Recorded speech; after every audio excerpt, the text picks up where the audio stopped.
हाँ, तो आज के वीडियो में हम लोग देखेंगे या आज के क्लास में देखेंगे गणित प्रथम पाली 2022। तो 2022 में जो था टोटल 100 ऑब्जेक्टिव था, जिसमें से हम 50 ऑब्जेक्टिव आज करेंगे, फिर कल 50 ऑब्जेक्टिव कल करेंगे।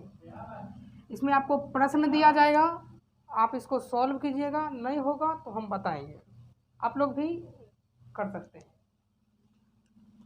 तो पहला प्रश्न हम आपको लिख रहे हैं, ध्यान दीजिएगा।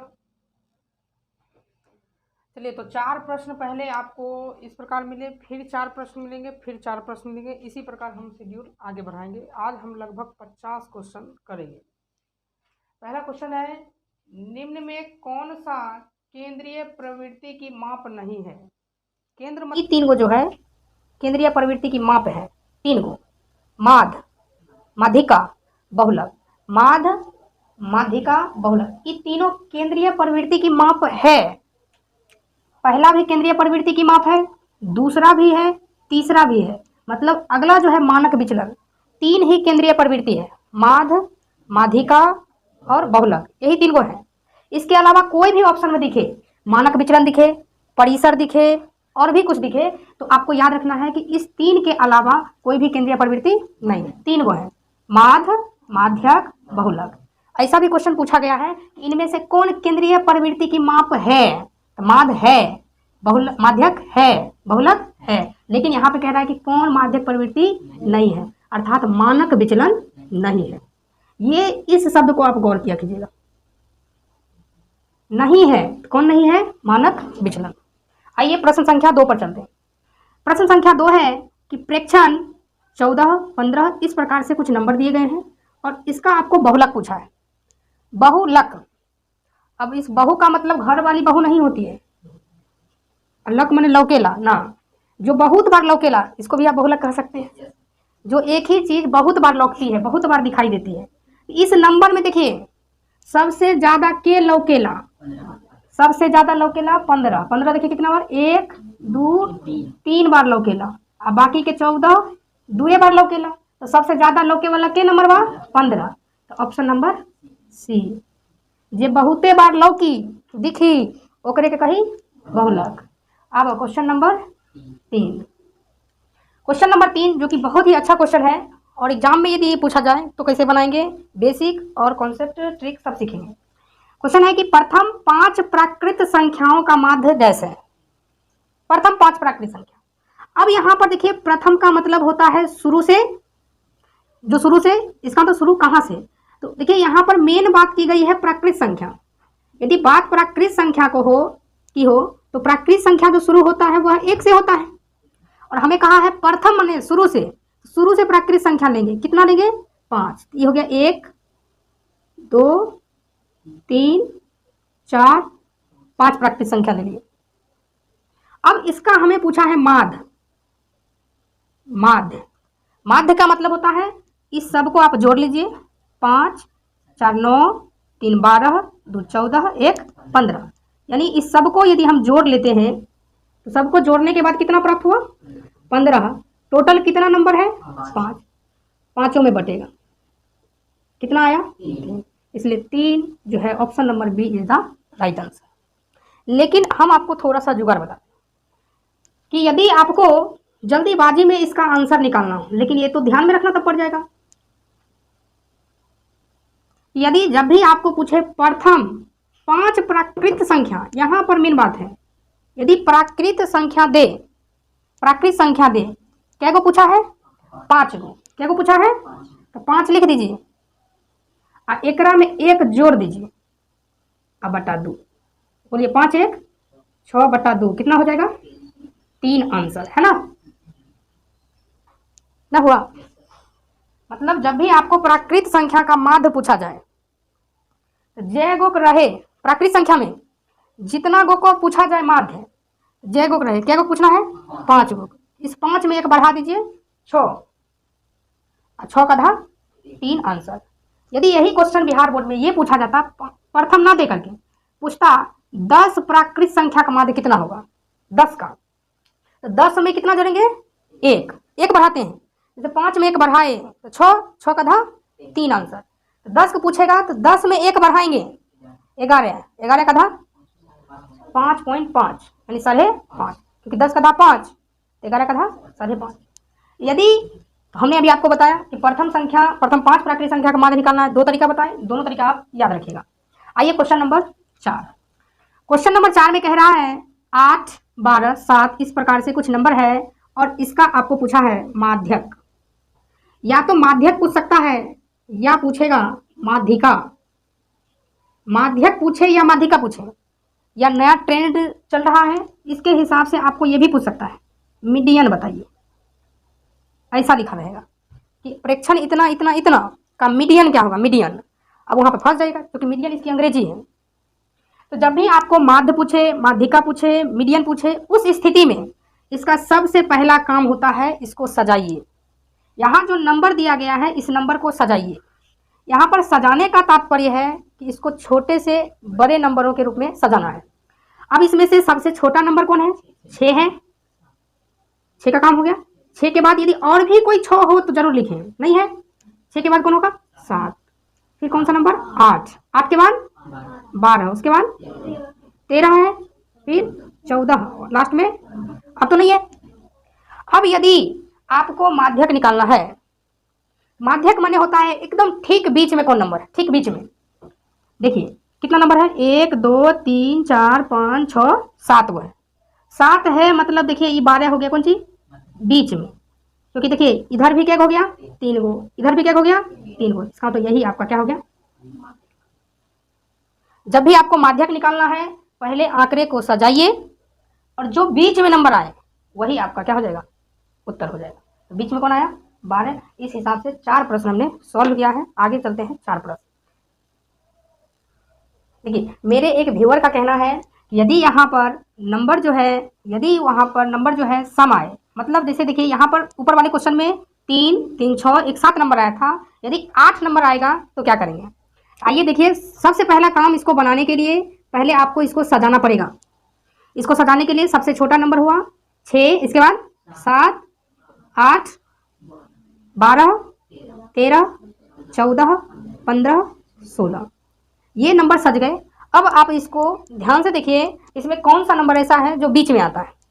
अब आप ध्यान से देखिएगा तो लगेगा कि 12 बीच में है। 12 बीच में मानिएगा तो 3 नंबर इधर हो जाएगा और 4 नंबर इधर हो जाएगा, तो फिर तो बीच नहीं होगा। तो फिर आप कहेंगे नहीं नहीं 13 बीच में होगा। 13 बीच में लेने से क्या होगा, इधर 4 नंबर पुट जाएगा, इधर 3 नंबर, फिर से वहाँ दुविधा हो गई। तो उस स्थिति में क्या करना है कि ये दोनों नंबरों का जो ये दोनों नंबर है 12 और 13, इस दोनों नंबर के जो बीच में आएगा वही आपका माध्यिका होगा। अब दोनों को बीच कैसे निकालेंगे, कोई भी चीज़ का बीच निकालना है तो इस छोर और इस छोर दोनों छोर को सटा दीजिए। तो 12 में 13 सटेगा तो कितना बनेगा 25, और इसका क्या कर दीजिएगा आधा 12.5।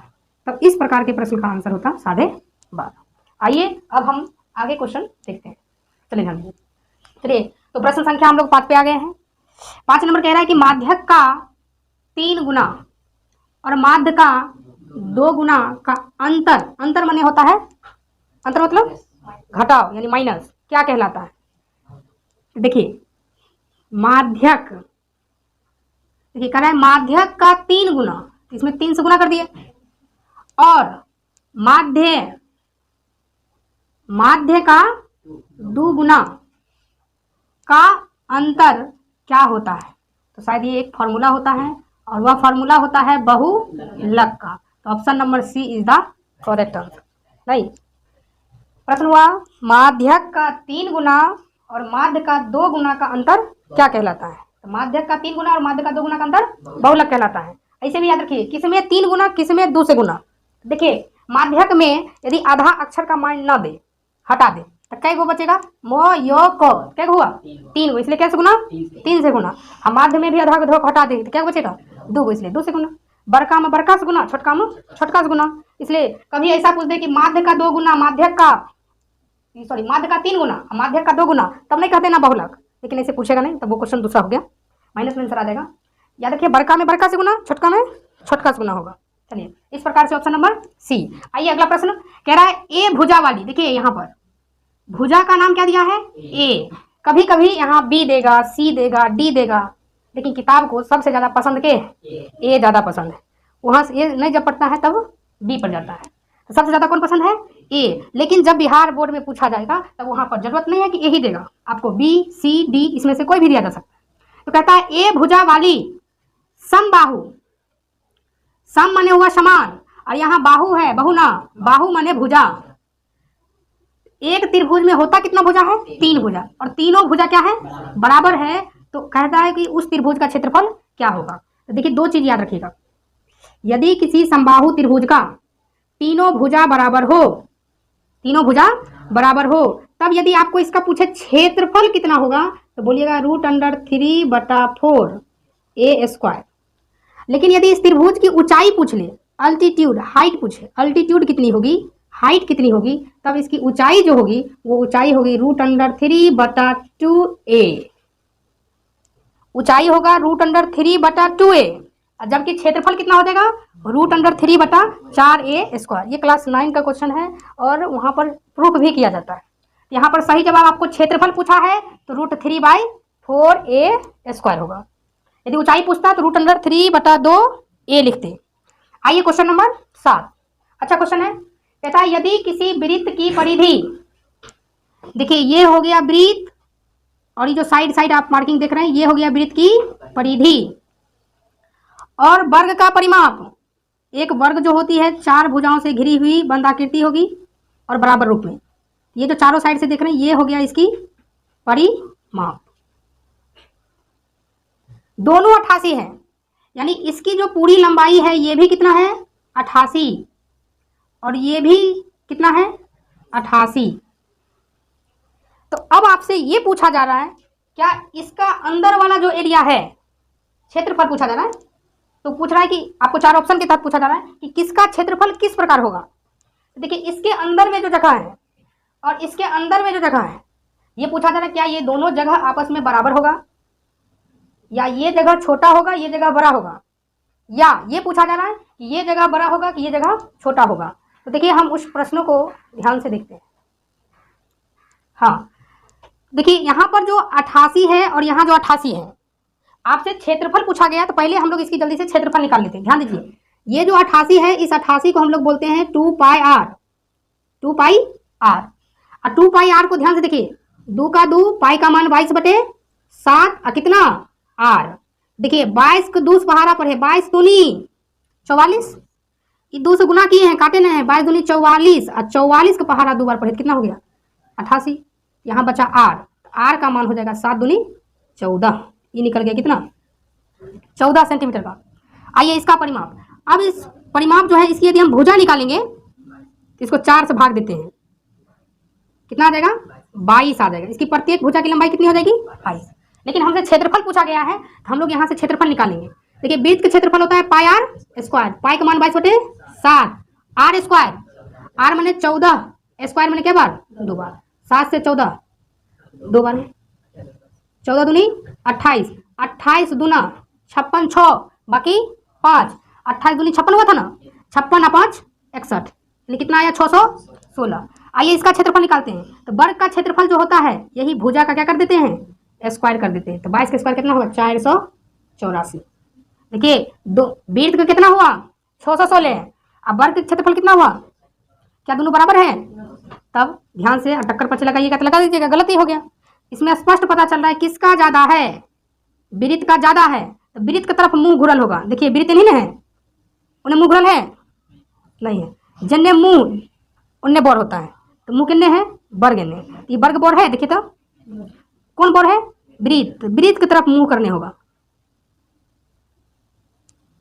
है ना। इसलिए ऑप्शन नंबर सी इस प्रकार। प्रश्न आपको यहाँ कुछ भी रह सकता है। तो परिमाप दिया है, क्वेश्चन अच्छा है, इसमें थोड़ा टाइम लगेगा। हम लोगों ने क्या किया परिमाप से उसका त्रिज्या निकाले, फिर उसका क्षेत्रफल निकाले, फिर यहाँ भी परिमाप से क्या निकाले भुजा, तब उसका क्षेत्रफल स्क्वायर करके निकाले, तब देखिए दोनों में कौन बराबर है। ठीक है चलिए आइए क्वेश्चन नंबर 8 कह रहा है यदि किसी घन का प्रत्येक किनारा a इकाई है तो उसका क्या पूछा है हमसे, उसका विकर्ण क्या होगा। तो घन का विकर्ण का फॉर्मूला होता है, घन का विकर्ण का फॉर्मूला होता है √3 गुना किनारा। यहाँ पर किनारा कितना a, इसलिए √3a, यानी ऑप्शन नंबर ए। ठीक है चलिए हम अगला क्वेश्चन देखते हैं। चलिए अब हम प्रश्न संख्या 9 से 15 पे आ गए हैं। यदि आपको वीडियो अच्छा लग रहा है तो जरूर शेयर कीजिएगा। पहले आप इस वीडियो को पॉज कीजिए, बनाइए पूरा, फिर पहले वीडियो को पॉज कर लीजिएगा। चलिए अब स्टार्ट करते हैं। देखिए क्वेश्चन नंबर 9। क्वेश्चन नंबर 9 कहता है कि त्रिज्या r है, ये वाला इंपॉर्टेंट पोर्शन है, और ऊंचाई h है। इसी को ध्यान में देखना है। कहता है लंब वृत्तीय शंकु, तो शंकु का हमसे पूछा है आयतन, तो शंकु का आयतन होता है 1/3 पाई r स्क्वायर। r यहाँ पे कौन है? कैपिटल R है, तो कैपिटल R का स्क्वायर h। यह सही होगा, लेकिन एक ऑप्शन ऐसा भी रहता है 1/3 पाई r स्क्वायर h, जो आप लोग फॉर्मूला पढ़ते हैं। लेकिन इस प्रश्न में देखिए फॉर्मूला ये भी सही है, ये भी सही है, लेकिन इसने कहा है r के जगह पे कैपिटल रखो, और इस फॉर्मूला में क्या है स्मॉल, इसलिए क्या हो जाएगा? तो शंकु का आयतन क्या होगा? 1/3 पाई r स्क्वायर h। शंकु के वक्र पृष्ठ का क्षेत्रफल पाई r l। शंकु के संपूर्ण पृष्ठ का क्षेत्रफल पाई r into r plus l। नहीं, शंकु के आधार का क्षेत्रफल पाई। अगला क्वेश्चन हम लोग देखते हैं, क्वेश्चन नंबर 10। क्वेश्चन नंबर 10 है, यदि दो वृत्तों के क्षेत्रफल का अनुपात, आपको दो वृत्त दिया है और दोनों वृत्त का क्षेत्रफल का अनुपात दिया है, और कह रहा है कि 4:25 है। जब भी क्वेश्चन में क्षेत्रफल का अनुपात दे, कितना दिया है? 4:25।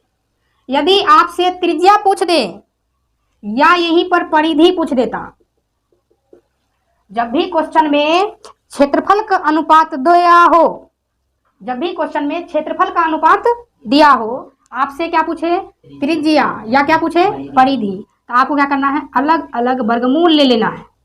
4 का वर्गमूल 2, 25 का वर्गमूल 5, 2:5। ध्यान देना है, दो ऑप्शन बैठल है। 5:2 है, ये 2:5 है। एग्जाम में, मैथ के एग्जाम में गलती तो होती ही है, क्योंकि वहां पर पैसेंस नहीं होता है, सोचते हैं जल्दी जल्दी मार के निकल लेते हैं, सही हो जाएगा। देखिए पहले ऑप्शन आपको 5:2 भेटा, जो कि गलत उत्तर है। आपको क्या करना है? 2:5, इसलिए ऑप्शन नंबर डी सही है। मैंने कहा जब भी आपको क्षेत्रफल दे, क्या पूछे? त्रिज्या पूछे या परिधि पूछे, दोनों में से कोई पूछे तो दोनों को क्या निकाल लीजिए? वर्गमूल, आपका आंसर आ जाएगा। आइए question number 11। sin 30 cos 30 cot 30 degree, इसका मान पूछा है, क्या होगा? पहला नंबर आप sin 30 का मान रख के बना सकते हैं, cos 30 का मान रखिए, cot 30 का मान रखिए, तब पर भी आंसर आएगा। दूसरा ये भी तरीका है कि हम इस cot 30 को, ध्यान दीजिएगा वहां लिखा है sin 30 cos 30, अब cot को लिखेंगे cos 30 बाय sin 30, cos से cos, sin से sin कटा, ऑप्शन नंबर 1 ना हो गया? होगा ना? sin बाय cos, या दूसरा तरीका ये भी है, आप इसको cot 30 डिग्री ही रहने दीजिए, और sin थीटा गुना sin थीटा बटे cos tan थीटा। अब देखिए tan थीटा गुना cot थीटा का मान 1 होता है, लेकिन कब? जब 30 रहेगा तब, यानी थीटा थीटा के बराबर होगा तब। इस हिसाब से भी क्या होगा? 1 होगा। मान रख के भी आप चेक कर सकते हैं, लेकिन इसमें मान रखने से आप फंस जाएंगे, हो सकता है 2 आ जाए,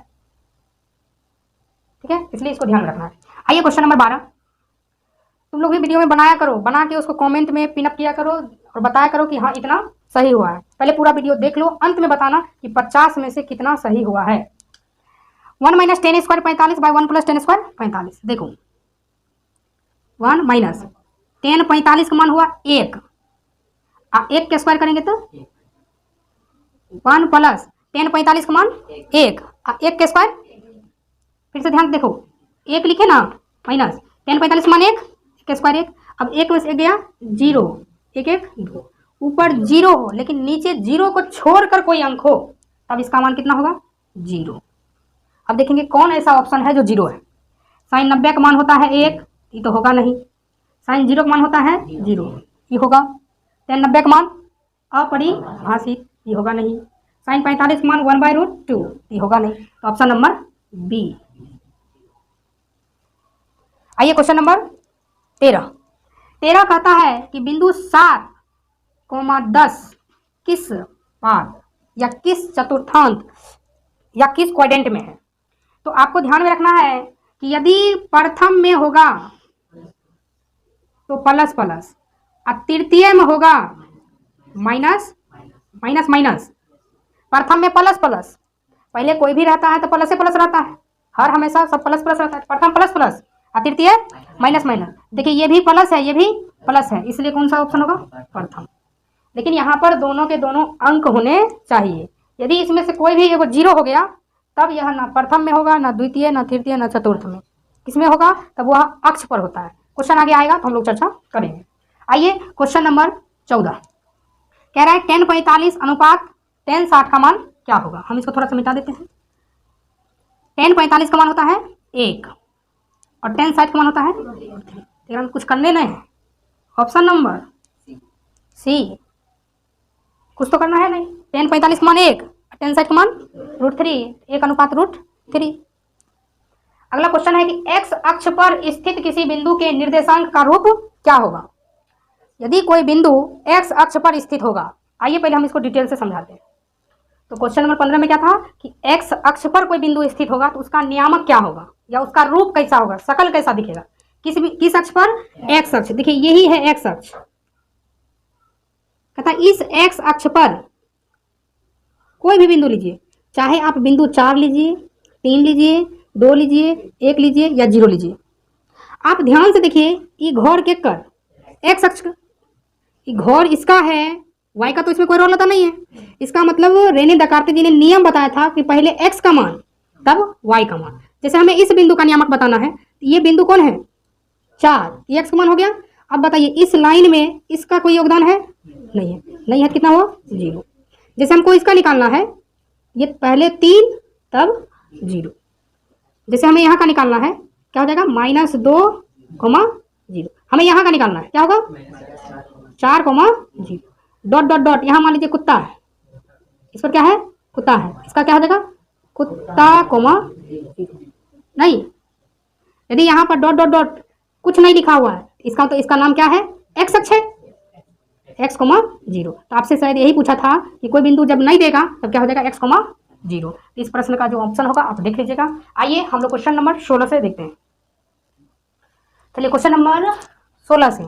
16 क्वेश्चन में कहता है एक क्षण की लंबाई और उसकी छाया का अनुपात 1:√3 है, तो सूर्य का उन्नयन कोण क्या होगा? देखो एक क्षण की लंबाई, एक लंबाई है, एक छाया है, तो सोचो दोनों में क्या ऊपर बनेगा? छाया ऊपर बनता है कि लंबाई? तो लंबाई रहता है ऊपर, तो देखिए लंबाई कितना है? 1 ऊपर और छाया का मान नीचे। छाया कितना है? √3 नीचे, ये हो जाएगा tan थीटा। लंबाई ऊपर, छाया नीचे। अभी देखिए 1/√3 tan में कितना डिग्री का मान? 30 का, तो tan से tan कैंसिल, तो थीटा बराबर 30 डिग्री। ऑप्शन नंबर 1 हंस तो 1 नंबर ले आओ। आइए क्वेश्चन नंबर 17 कहता है मूल बिंदु से r इतना की दूरी क्या होगी? जब भी क्वेश्चन बोले मूल बिंदु तो आपको क्या करना है? एक रूट लगा देना है, -x का स्क्वायर और y का स्क्वायर। -x का स्क्वायर हो जाएगा x स्क्वायर और y स्क्वायर। जो ऑप्शन होगा वो ऑप्शन आपका करेक्ट होगा। आप लोग अपने अपने किताब से मिला लीजिएगा। आइए क्वेश्चन नंबर 18 कह रहा है बिंदुओं इतना और इतना के बीच की दूरी। जब भी आपको बीच की दूरी निकालना हो तो देखिए पहिलका में से पहिलका को घटा दीजिए, तो 8 में से घटा 5, 3 और 3 का स्क्वायर कर लीजिए। फिर से देख लीजिए, बड़ा लंबा चौड़ा नहीं करना है, ऐसा नहीं कि फॉर्मूला लिखना है। पहला में से पहला घटाइए, तो 8 में से 5 घटाएंगे तो बचेगा 3 और 3 का स्क्वायर 9 प्लस 11 में से 7 जाएगा 4 और 4 का स्क्वायर 16। रूट लगा दीजिए, 25, 5। ऑप्शन नंबर बी होगा। अब आइए क्वेश्चन नंबर 19 कहता है रेखा y बराबर 4 का आलेख, आलेख बोले तो ग्राफ, इनमें से किस बिंदु से होकर गुजरता है? पहला नंबर बच्चे तो ये क्वेश्चन देखेंगे तो पहले ही कहेंगे नो नो, ये क्वेश्चन तो अजबे टाइप का लगता है। एकदम आलेख y बराबर 4 दिया है, यहाँ दिया 1 पूछा यहाँ 2 गो। तो देखिए जितना दिखने में भारी लग रहा है उतना है भारी नहीं, बहुत आसान है। ये 4 किसका मान है? और आपको रेने दकार्ते जी का नियम याद होना चाहिए कि पहले x का मान फिर ऐसा कौन ऑप्शन है जेकरा में बाद में 4 है, बाद में y, बाद में y माने बाद में 4, पहला नहीं होगा। देखिए पहले 4 हो गया, पहले ना है, बाद में 4, ये भी नहीं, ऑप्शन नंबर बी होगा। और नोट तब ना होता जब कोनो ऑप्शन नहीं मिलता, ऑप्शन तो मिल गया ना, 4 आ गया ना। अब क्वेश्चन नंबर 20, मूल बिंदु के निर्देशांक क्या होंगे? ये तो बच्चा जानता है, 0,0। एक बार में देखने के बाद ही याद हो जाता है। 0 0 0 0 माने मूल, ऐसे भी मूल माने जड़, कोई भी चीज़ शुरुआत कहाँ से होती है? 0 से होती है, इसलिए हो गया। क्वेश्चन नंबर 21, सबसे छोटी प्राकृतिक संख्या कौन सी है? तो सबसे छोटी प्राकृतिक संख्या कौन है? 1, ऑप्शन नंबर सी। कहता है निम्नलिखित में कौन सी परिमेय संख्या है? देखिए, परिमेय का मतलब होता है एगो परी एगो हम, परी एगो मैं, एगो परी एगो मैं, तो परी ऊपर मैं नीचा, तो ए बटा बी। इसका तो ऐसी कौन सी संख्या है जो बटे में लिखी जा सकती है? क्योंकि परी में वही कहलाएगा जो बटा में होगा लेकिन बंद ना, आजाद एकदम खुला हुआ।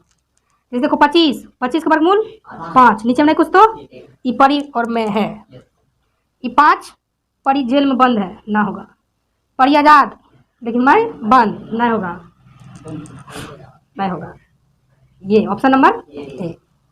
परिमेय का मतलब एगो परी एगो मैं, दोनों आजाद, मतलब उसमें कोई रूट नहीं होना चाहिए।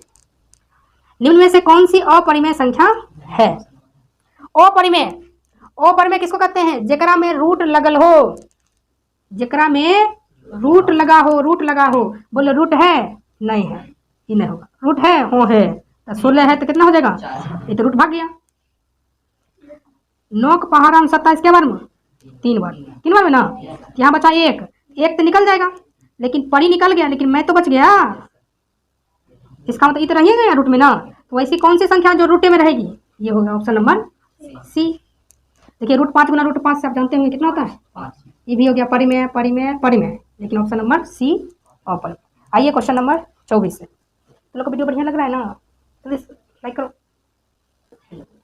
चलिए क्वेश्चन नंबर देखते हैं 24 नंबर क्वेश्चन कह रहा है यदि P और Q अभाज्य संख्या किसे कहते हैं? वैसी संख्या जिसके केवल 2 गुणनखंड हो, 2 से ज़्यादा गुणनखंड नहीं हो, उसको क्या कहते हैं? अभाज्य संख्या। 1 से 100 तक में कितनी अभाज्य संख्या होती है? 25। इसके लिए आपको एक लॉजिक था, एक पिन कोड था। जैसे हम लोग यहाँ पिन कोड क्या है? 85 11 33। उसी प्रकार इसका एक पिन कोड था 84 55 3। 84 55 3, जोड़ लो सबको। 8 4 12 5 17 5 22 3 25, यानी 1 से 100 तक में हो गया 25। याद रखना है कोड 84 55 3। ये 1 से 100 तक में कितनी अभाज्य होती है पता चल जाएगा। तो अभाज्य संख्या यानी जिसके सिर्फ 2 गुणनखंड हो उसको अभाज्य संख्या कहते हैं। तो कह रहे हैं P और Q अभाज्य है, से P और Q अभाज्य है, मतलब एगो P नंबर मानेंगे एगो Q मानेंगे। जैसे मान लीजिए सपोज डेट 2 माने, ये अभाज्य होता है, ये भी अभाज्य होता है। ये दोनों अभाज्य संख्या का मौसा, जब भी पूछे मौसा याद रखिएगा, अभाज्य संख्या का मौसा हमेशा 1 होता है, नहीं ऑलवेज। क्वेश्चन नंबर 25 0.13 पर रेकरिंग है। देखिए जब भी ऐसा प्रश्न हो तो कैसे बनाएंगे? पहले आप पूरे नंबर देखिए कितना है, पूरा नंबर कितना है? 0 1 3, तो पूरा नंबर कितना हुआ? पूरा नंबर 13 है ना। कितना नंबर पे रेकरिंग? 2 नंबर पर, 2 अंक पर, इसलिए 2 गुना नीचा, यही ऑप्शन सही होगा। जैसे 0.123 पर रेकरिंग है, तो पहले कितना नंबर हुआ? 123, 1 2 3, 3 गो अंक है इसलिए 3 गो, ठीक है। आइए क्वेश्चन नंबर 26 18 और 72 का मौसो क्या होगा? तो कभी नहीं मौसो का जो आंसर आएगा, ये दोनों में कौन छोटा नंबर है? आंसर या तो 18 होगा नहीं तो 18 से छोटा होगा, 72 होगा ही नहीं। देखिए मौसो का जब भी आंसर होगा तो दोनों में से जो छोटा नंबर है, छोटा नंबर कौन है? आंसर या तो 18 होगा। तो पहले देखिए क्या 18 से ही 72 कट रहा है? 18 का पहाड़ा में 72 आ रहा है? आ रहा है, तो ऑप्शन 18 है। यदि यह ऑप्शन नहीं रहता तब 9 सही होता, क्योंकि 9 पहाड़ा में 18 भी आता है और 72, इसलिए अभी ऑप्शन कौन सा सही होगा? अगला ये क्वेश्चन नंबर 27 कह रहा है कि रूट अंडर 12 का परिमेयकारी परिमेय का मतलब ये भी आपको समझाए थे, एगो परी एगो मैं, दोनों लेकिन गेट परिमेयकारी, एगो परी एगो मैं, दोनों लेकिन रूट से क्या होनी चाहिए? बाहर, जेल से बाहर दोनों होना चाहिए। देखते हैं है या नहीं है। 12 को लिखेंगे 2 गुने 2 गुने 3, देखो ये परी परा बन जाएगा, जी निकल जाएगा ना, लेकिन ई तो नहीं निकलेगा, ई नहीं निकल पाएगा ना। इसका तो इसको भी निकालना है तो ए गो हमको गुना करना पड़ेगा सेम टू सेम चीज से। इसका मतलब किससे गुना करना पड़ा, √3 से, इसलिए √3 इज द राइट आंसर।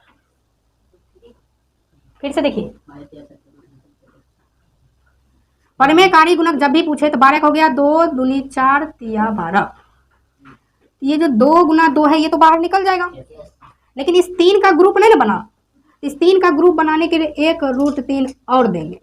अब ग्रुप बन गया, तो ग्रुप बन गया इसलिए √3 आंसर होगा। ठीक है, आइए क्वेश्चन नंबर 28। P एक धनात्मक पूर्णांक है। यदि P एक धनात्मक पूर्णांक है तो धनात्मक सम पूर्णांक क्या होगा। अब देखिए धनात्मक पूर्णांक का जो शुरुआत है, बताइए सबसे छोटी धनात्मक पूर्णांक कितना होता है, एक। बिल्कुल सही, सबसे छोटी धनात्मक पूर्णांक होता है एक। देखिए एक धनात्मक पूर्णांक कुछ मान लेते हैं, जैसे मान लिए कितना, एक। आपका दिल करे तो कितना मान लीजिए, 5। दिल करे तो 10, कुछ भी मान सकते हैं। कोई एक धनात्मक पूर्णांक मान लिया और उसका नाम क्या है, P। इसका मतलब P का मान आप 1 लीजिए, 5 लीजिए, 2 लीजिए, 7 लीजिए, 8 लीजिए, लेकिन धनात्मक लेना है, सम होना चाहिए। देखिए 2P, तो 2 लिखे, P का मतलब 1 दीजिए, चाहे 5 दीजिए, चाहे 10 दीजिए। देखिए 2 एकम 2, चाहे 2 पचे 10, 2 है 20। तो ऑप्शन नंबर सही हो। ठीक है, आइए क्वेश्चन नंबर 29 कह रहा है निम्न में से किसका दशमलव प्रसार, यहाँ प्रसार नहीं पसार नहीं, शांत है। किसका दशमलव प्रसार शांत है पसार, ध्यान सुनिए, यानी किसका दशमलव, यानी किसको नीचे से भाग करेंगे तो उसका दशमलव में जो आंसर आएगा, दशमलव पसारेंगे तो क्या हो जाएगा, शांत। शांत माने रुक जाएगा। इसका एक छोटा सा लॉजिक था, क्या था, यदि किसी परिमेय संख्या के हर का अभाज्य गुणनखंड या तो 2 की पावर m या 5 की पावर n, देखिए या तो ये या ये दोनों हो तो क्या होगा, शांत होगा। क्या होगा, यदि किसी संख्या के, कोई भी परिमेय संख्या है, देखिए सब परिमेय संख्या है, कैसे पता चला परिमेय है, क्योंकि आजाद है, देखिए खुलल है ना, विक्रम रूट है नहीं है, ये हो गया परिमेय संख्या। अब इस परिमेय संख्या, बड़े बढ़िया से, अब इस परिमेय संख्या का हर देखना है, हर जो है देखना है, उसमें या तो 2 होना चाहिए या 5 या दोनों। देखिए 81 में 2 का पहाड़ा पड़ी 81 आएगा, कहीं नहीं आएगा, इसलिए खत्म। 41 से नहीं आएगा कोनो 2 का पहाड़ा में, या तो 2 का पहाड़ा या 5 का पहाड़ा। 45, देखिए 45 हो जाएगा, 9 पचे 45, तो 5 आ रहा है, लेकिन हमने बोला 5 को कौन पसंद है, और कोई ना कोई किसी को पसंद करना करता है, इसलिए। लेकिन यहाँ 2 किसको पसंद कर रहा है, 5 को। 5 किसको पसंद कर रहा है, 2, तो 2 या 5 रहेगा, लेकिन यहाँ 5 किसके साथ हो गया, ऑप्शन यह भी ऑप्शन नहीं। तो बच्चा एक के गुना वो भी करेगा, आप देख सकते हैं। 16 पचे 80, 16 क्या गो, 2 गो 4 गो, 2 4 गो ना, 1 5। देखिए तो 2 5 पसंद है, लेकिन वही होता है किसी को कम पसंद, किसी को ज़्यादा पसंद। कौन चीज़, खाने वाला नहीं पसंद। आइए क्वेश्चन नंबर 30, निम्नलिखित में से किसका दशमलव प्रसार अशांत। देखिए शांत माने दशमलव के बाद रुक गया। याद रखिए यदि किसी परिमेय संख्या का हर 2 की पावर, 5 की पावर या दोनों की पावर हो तो शांत, नहीं तो अशांत। तो देखते हैं 4 गुना 100, 4 जो होता है 2 होता है, 100 मैंने 2 2 गो 5 2 गो। देखिए इस समय खाली 2 ना 5 है, इसका मतलब शांत होगा। 2 5 रहे तो शांत, 2 5 रहे तो शांत, 2 5 रहे तो शांत, 2 5 रहे तो शांत, 2 5 रहे तो शांत, और 2 5 का अलावा 3 आ जाए, 8 आ जाए, 8 करते हैं 7 आ जाए, क्या हो जाएगा, अशांत। देखते हैं, देखिए 16 अभी तोड़े थे, 2 4 गो 5 गो, 2 रहे 5 रहे, 2 रहे 5 रहे, 2 रहे 5 रहे तो शांत, लेकिन हमारा क्या खोजना है, 121 है, 11 गुना 11, नहीं 2 है नहीं 5 है, नहीं 2 है नहीं 5 है, इसका तो क्या होगा, अशांत। ऑप्शन नंबर सी, 2 5 रहे शांत, नहीं रहे तो अशांत। आइए क्वेश्चन नंबर देखते हैं अगला। चलिए क्वेश्चन नंबर 31 है। क्वेश्चन नंबर 31 कह रहा है कि यदि थीटा और फाई पूरक हो तो इनमें से कौन सा कथन सत्य होगा। पहले आइए दोनों को समझते हैं। पूरक उसको कहते हैं जो एक दूसरे के बिना अधूरा है, जैसे कलम दोनों, ढक्कन देखो ये नहीं रहेगा तो ये बेचारा ही चलेगा, लेकिन इसका नीब निकाल दो, इंक, नीब नहीं रहेगा तो इंक बेचारा लिखाएगा कैसे, लेपा जाएगा। हाँ नीब रहेगा, इंक रहबे नहीं करेगा, तैयो नहीं होगा। इसका तो ये दोनों एक दूसरे का पूरक। और कोई भी दो पूरक चीज को जोड़ोगे तो 90 डिग्री होता है। दो पूरक चीज को जोड़ने पर यानी इसका मतलब हुआ थीटा और फाई को जोड़ेंगे तो कितना डिग्री पड़ेगा। अब यहाँ पर लेकिन थीटे फाई दिया है ना, दोनों को जोड़ेंगे कितना डिग्री पड़ेगा, 90 डिग्री पड़ेगा। अब ध्यान सुनिए, दोनों कॉस कॉस सेम है तो कॉस से कटा कॉस सेम है ना, तो कॉस से कॉस कट गया तो क्या हुआ, थीटा बराबर फाई, तो थीटा जोड़ फाई 90 हुआ। सेक कॉस सेक नहीं काट सकते, सेम तो नहीं है। लेकिन यहाँ देखिए साइन और साइन सेम है तो कट गया तो क्या बचा, थीटा बराबर फाई। ये थीटा बराबर फाई न हो गया, दोनों को जोड़ के लाना चाहिए, ये गलत। टेन टेन कैंसिल तो थीटा बराबर फाई, ये गलत हो गया। बचा कौन, आइए इसको देखते हैं। कई हमने कहा सेक थीटा बराबर कोसेक फाई, सेक और कोसेक काटना है तो दोनों सेम होगा तब ना कटेगा। इसलिए क्या करेंगे, इसको रहने देंगे सेक थीटा और इसको लिख देंगे सेक 90 माइनस फाई। और देखो सेक से कट गया, थीटा बराबर 90 माइनस फाई, फाई इन्हें जाएगा तो थीटा प्लस फाई बराबर 90 हुआ ना, दोनों एक दूसरे का पूरक।